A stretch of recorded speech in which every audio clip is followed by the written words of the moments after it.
Throw-in left wing দিয়ে ক্ষিপ্রগতিতে এগিয়ে যাচ্ছেন, গোল হতে পারে, চান্স চান্স এবং এবং গোল!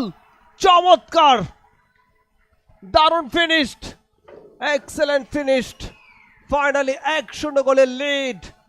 এই মুহূর্তে 1-0 গোলের লিড, সিটি ক্লাব 1। অপরদিকে খেলাঘর সমাজ কল্যাণ সমিতি 0। 19 নম্বর জার্সি পরিহিত খেলোয়াড় শুভ, তিনি শুভ সূচনা করলেন। দেখুন অ্যাকশন রিপ্লেতে 1-0 গোলের লিড নিয়ে অবশ্য এগিয়ে গেল। দেখুন দারুণ শট, শুভ তিনি শুভ সূচনাটা করলেন।